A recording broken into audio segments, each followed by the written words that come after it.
నమస్తే. మెగా9 భక్తి ద్వారా ఎన్నో విషయాలు ఆధ్యాత్మికంగా మనం మాట్లాడుకుంటూ ఉన్నాం.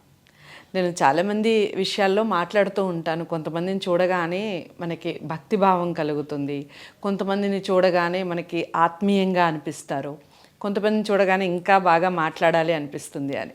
నాకైతే మనస్ఫూర్తిగా చెప్తున్నాను, అమ్మని చూస్తూ ఉండాలి అనిపిస్తుంది. అలా చూస్తూ కాసేపు అలా కూర్చుందాము, అసలు ఏమీ మాట్లాడకుండా అలా అబ్జర్వ్ చేస్తూ కూర్చుందాం అనిపిస్తుంది. శ్రీమతి జయప్రద గారు నాతో పాటు ఉన్నారు.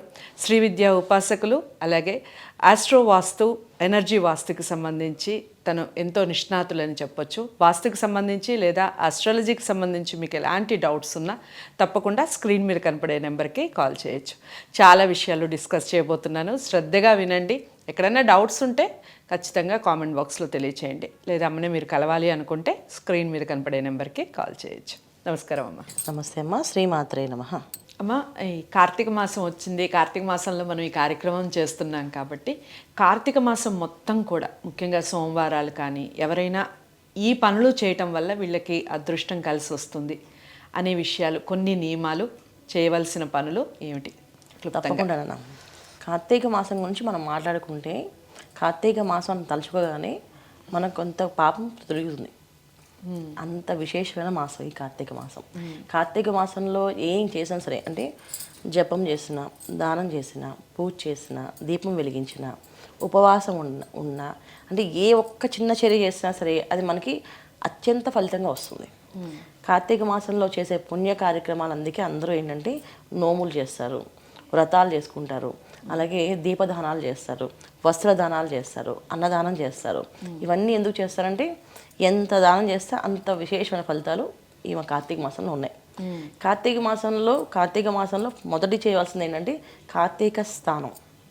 పొద్దున్నే స్నానం ఆచరించాలి. అంటే సూర్యోదయం పూర్వమే ఎవరైతే స్నానం చేస్తారో వాళ్ళకి ప్రారంధ కర్మలు ఏవైతే ఉన్నాయో ఆ కర్మ ఫలితాన్ని, ఆ కర్మ నుంచి బయటపడతారు.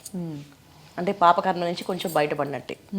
తర్వాత శనేశ్వరుడు యొక్క బాధల నుంచి బయటపడాలంటే ఈ కార్తీక మాసం విశేషంగా చేసి, శనేశ్వరుడు ఎలాంటి శని ప్రభావం ఉన్నా, అర్ధాష్టమ శని ప్రాబ్లం ఉన్నా, అంటే అష్టమ శని ఇబ్బంది ఉన్నా, ఏ రకమైన ఇబ్బందులు ఉన్నా, శని భగవాన్ ఒక ఈతి బాధలు ఏవైతే ఉన్నాయో మన జాతకంలో శనేశ్వరుడు మంచి స్థానం లేకపోతే కూడా ఎప్పుడు కూడా బాధ అనేది ఎక్కువ జరుగుతుంటుంది.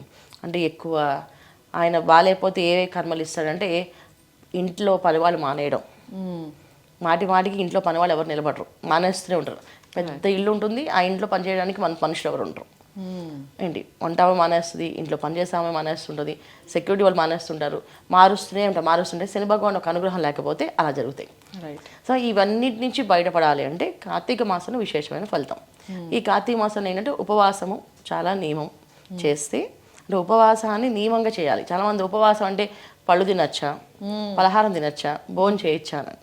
అలా కాకుండా ఉపవాసం అంటే ఏంటంటే మనం ఒక్క మంత్రాన్ని తప్ప ఇంకేం తీసుకోకూడదు. ఆహారాన్ని ఓం నమః శివాయ అనే మంత్రాన్ని చదువుతూ ఉండడం, సాయంకాలం వరకు ఉపవాసం ఉండగలిగితే సగం ప్రారంభ కర్మ వదిలినట్టు మనకి ఉండగలిగితే. అయ్యో మేము ఉండలేమంటే అలా ఏం లేదమ్మా, చాలామంది ఉండగలుగుతాం. కాకపోతే ఏంటంటే మన మైండ్లో దానికి ఈ విషయము లేదు తినచ్చు అందరూ చెప్తున్నారు, ఇది కలియుగం, అలాంటివి ఫలితాలు ఉండవు. కలియుగం లేదు, ఏ యుగం లేదు, ఏ యుగమైనా ఒకటే. మనకి కార్తీక మాసంలో చేసుకునే కార్యక్రమం ఏంటంటే పితృలోకంలో పితృదేవతలు మనకంటూ అంటే మన పూర్వీకులు, మన తాతలు ముత్తాతలు వాళ్ళ తాలూకులు అందరూ కూడా ఉంటారట. మనం ఇవాళ ఒక దీపం వెలిగించామండి, ఆ దీపకాంతి వెలుగు వాళ్ళకి వెళుతుందంట, వాళ్ళకి స్వర్గలోక ప్రాప్తి వస్తుంది. ఎప్పుడైతే వాళ్ళకి స్వర్గలోక ప్రాప్తి వస్తుందో మనని వాళ్ళు ఆస్వాదిస్తారు. ఏమని ఆస్వాదిస్తారు? మనకి ఈ రోజులో కావాల్సిన ఏంటి? ధనము, అంతే కదా, ఆర్థికంగా స్థిరపడాలి, అది అందరికీ కావాల్సిందే కదా. ఆ ఆర్థికమైన స్థిరపడడానికి వాళ్ళొక అనుగ్రహం కలుగుతుంది. అలాగే వివాహము అవడానికి అనుగుణం వాళ్ళొక అనుగ్రహం ఉంటేనే వివాహం అవుతుంది. ఒక ఇంటికి ఆడపిల్ల రావాలన్నా, మన ఇంట్లోని ఆడపిల్ల వెళ్ళాలన్నా పెద్దవాళ్ళ ఒక అనుగ్రహం ఉంటేనే ఇంటికి ఆడపిల్ల రావడం వస్తుంది, ఇంట్లోంచి ఆడపిల్ల బయటికి వెళ్ళడం అవుతుంది. ఈ రెండు జరగాలంటే పెద్దల ఒక అనుగ్రహం ఉండాలి. మూడోది ఏంటి? సంతాన భాగ్యం. అంటే మనం సంస్కారంగా అన్ని పనులు చేయగలిగితేనే మనకి పిల్లలు పుడతారు. సత్సంతానం సంతానం కలగడం, అది మంచి వాళ్ళు పుట్టడం అనేది ఈ కార్తీక మాసంలో చాలా విశేషం అన్నమాట. సంతాన భాగ్యం కావాలి అనుకుంటే, పుత్ర సంతానం కావాలంటే ఈ కార్తీక మాసంలో ఉపవాసాలు, చక్కగా స్నానం ఎర్లీ అవర్స్ స్నానం చేయడం, మేము ఆఫీస్కి వెళ్తామండి, మాకు కుదరదు ఏం చేయడానికి, ఏమీ చేయట్లేదు. కార్తీక స్నానం చేస్తే కూడా మంచి ఫలితం వస్తుంది. రైట్. తెల్లవారుజామున లేచి స్నానం చేయండి, దానికి ఎవరు అవసరం లేదు కదా, ఏ ఆఫీస్కి ఇబ్బంది లేదు కదా. తెల్లవారుజామున లేచి 4:30 నుంచి 5 లోపు స్నానం చేసిన వాళ్ళకి ఈ ప్రారంభ కన్ను నుంచి బయటపడే అవకాశం ఉంటుంది. ఇది కార్తీక మాసం చేసుకోండి. ఇక కార్తీక సోమవారాలు, సోమవారం రోజు చేయడం వల్ల ఏంటంటే మానసిక ప్రశాంతత కలుగుతుంది. సో మానసిక ప్రశాంతత ఇవాళ ఎవరికి కావాలంటే అందరికీ కావాల్సింది. ప్రతి ఒక్క మనిషి చిన్న చిన్న విషయానికి టెన్షన్ పడిపోతుంటారు. ఒక నిమిషం ఆగు, ఒక నిమిషం ఆగు, ఒక నిమిషం ఆగు అనేసి. ఆ ఒక్క నిమిషం ఆగు అని చెప్పి ఆగే కంటే ఒక్క నిమిషం ఏం చెప్తారో వినే ఓపిక మనకు వస్తే ఖచ్చితంగా అన్ని సాధిస్తాం. రైట్. ఆ వినే ఓపిక తక్కువైపోతుంది కనుక ఈ కార్తీక సోమవారాలు చేయమని మన పూర్వం పెద్దవాళ్ళు సోమవారాలు చేయండిరా కాస్త మానసిక ప్రశాంతత వస్తుందని. సోమవారం చేస్తే చంద్రుడు ఈ సోమవారానికి అధిపతి చంద్రుడు. చంద్రుడు మనకు కారకుడు, అంటే మన మనసుని ప్రశాంతంగా ఉంచగలుగుతాడు అనమాట. అందుకే సోమవారం ఉపవాసం ఉండడం చాలా విశేష ఫలితం. ఇంకా ఈ కార్తీక మాసంలో క్షీరాబ్ది ద్వాదశి, ఏకాదశులు, ఏకాదశి ఉపవాసం ఉన్నా చాలా మంచి ఫలితాలు వస్తాయి. అలాగే క్షీరాబ్ది ద్వాదశి రోజున ఎవరైతే ఈ క్షీరాబ్ది ద్వాదశి కథ విన్నా, పూజ చేసినా దాని ఫలితం అనంతం. రైట్. అనంతం అంటే మనకు చక్కగా ఆర్థికపరమైన లాభాల్లో దినదిన అభివృద్ధి అనేది ఉంటుంది. ఎవరైనా ఆర్థిక ఇబ్బందులు బాగా ఉన్నాయి, మాకు డబ్బు నిలబడట్లేదు, డబ్బు చాలా కష్టపడుతున్నాం, సంపాదించడం చాలా కష్టంగా ఉంది, వచ్చినట్టు వెళ్ళిపోతుంది అనుకునే వాళ్ళు ఈ క్షీరాబ్ది ద్వాదశి రోజు పొద్దున్న నుంచి సాయంకాలం ఉపవాసం ఉండి సాయంకాలం ఈ పూజ చేసుకొని ఈ కథ విషయం చదువుకొని భోజనం చేసి వాళ్ళకి ఖచ్చితంగా ఆర్థిక ఇబ్బంది నుంచి బయటపడతారు. ఓకే. ఇది విశేషం కార్తీక మాసంలో. ఇంకా చేయవలసిన దానాలు ఏంటంటే వస్త్రదానం. ఎంత కలిగితే అంత వస్త్రదానం చేయండి. అంటే లోభత్వం చూపించకూడదు. ఈ సంవత్సరం మనకి కార్తీక మాసం చాలామంది దీపదానం అంటారు, గుళ్ళోనే ప్రమిది తీసుకొని అదే దీపాన్ని దానంగా ఇచ్చేస్తుంటారు. అలాంటివి చేయకూడదు. అలాగే గుళ్ళో శాలిగ్రామాలు ఇస్తుంటారు, అదే శాలిగ్రామాన్ని దానం చేసేస్తుంటారు. అలా చేయకూడదు. అలాగా చాలామంది ఏంటంటే డబ్బు లేకపోతే చేసుకోవచ్చు. ఇప్పుడు ఆర్థిక పరిస్థితి లేదు, ఒక పేదరాలు, ఆవిడకి కష్టము కానీ దానం చేసుకోవాలని ఆసక్తి ఉంది, కోరిక ఉంది, ఏమో నేను వచ్చే జన్మలో ధనవంతురాలుగా పుడతానేమో, లేదా నాకు ఈ జన్మలో అయినా కాస్త ఆర్థిక ఇబ్బందుల నుంచి బయటపడతానేమో, ఏదైనా దాని మనసులో ఏదైనా అనుకోవచ్చు. ఆమె చేసిందంటే ఒక అర్థం ఉంది. కానీ ఉన్న వాళ్ళకు ఉన్న లోభత్వం చూపించి ఏం కాదు వాళ్ళు ఇస్తారు, వాళ్ళ చేతిలో ఇస్తారు, మనం అలా పెట్టేద్దాం.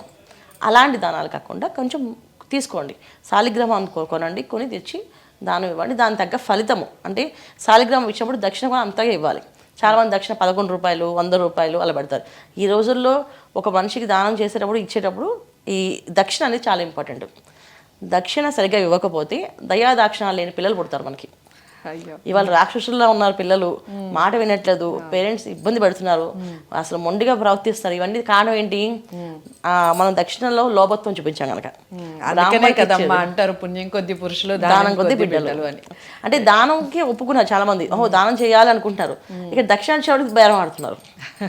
దానం ఇస్తున్నాం కదా, నువ్వు ఎన్ని ఇస్తున్నావు కదా అని. ఒక ఆవిడ మొత్తం సరంగ్రమం అంతా ఒక నెల రోజులు సరిపోయే బ్రాహ్మడికి దానం ఇచ్చింది ఆవిడ. అన్నీ ఇచ్చి దక్షిణ మాత్రం బేరం ఆడింది ఆవిడ. నేను దక్షిణ ఎందుకు బేరం ఆడితే అన్ని కొన్నాను కదా, అన్ని మంచి ఐటమ్స్ అన్ని దాంతో దక్షిణ కూడా ఇచ్చేసాను. వాళ్ళు అడిగింది ఇచ్చేయాలి ఎప్పుడు కూడా. బ్రాహ్మణ నోట్లో నుంచి వచ్చింది అనుకోండి, అమ్మ ఇంత ఇవ్వండి, ఇచ్చేయండి, మీకు ఖచ్చితంగా మంచి ఫలితం వస్తుంది. మంచి అంటే దానం ఎప్పుడైతే మంచిగా మనం మనస్ఫూర్తి చేస్తామో మన పిల్లలు అంత సంస్కారవంతులు అవుతారు. అంటే వాళ్ళు ఇంకా ఏ పూజలు పునస్కారాలు చేయాలని అంత అర్థం చేయాలని రూల్ కూడా ఉండదు వీళ్ళకి. వాళ్ళ అమ్మ నాన్న చేసే పుణ్యఫలం, పుణ్యరాశి వాళ్ళ సంస్కారంగా పుడతారు. అలా వాళ్ళన్నీ చేసుకుంటూ వెళ్తారు. అలా అనమాట. చాలా అంటే చాలా చక్కటి విషయాలు చెప్పారు. ఈ కార్తీక మాసంలో మీరు కూడా ఇవి పాటించే ప్రయత్నం చేయండి. ఇప్పుడు అమ్మ చెప్పిన వాటిలో చాలా వరకు నాకైతే మ్యాచ్ అయ్యాయి. మరి మీకు ఎంతవరకు మ్యాచ్ అయ్యాయి? మీరు ఇలాంటి దానాలు చేయటం కానీ, పూజలు చేయటం కానీ చేయటం వల్ల మీరు ఎలాంటి ఫలితాలని పొందారు? అవన్నీ కామెంట్ బాక్స్లో తెలియచేయండి. లేదా ఇంకా దీనికి సంబంధించిన పూర్తి సమాచారం, లేదా ఆస్ట్రాలజీకి సంబంధించి, వాస్తుకు సంబంధించి ఏదైనా తెలుసుకోవాలి అన్న కోరిక ఉంటే తప్పకుండా స్క్రీన్ మీద కనపడే నెంబర్కి కాల్ చేయండి. వీడియోని లైక్ చేసి అందరికీ షేర్ చేయండి. ఛానల్ని సబ్స్క్రైబ్ చేసుకోండి. మరో మంచి అంశంతో మళ్ళీ జయప్రదమ్మతో మళ్ళీ కలిసే ప్రయత్నం చేద్దాం. అంతవరకు సెలవు. నమస్తే.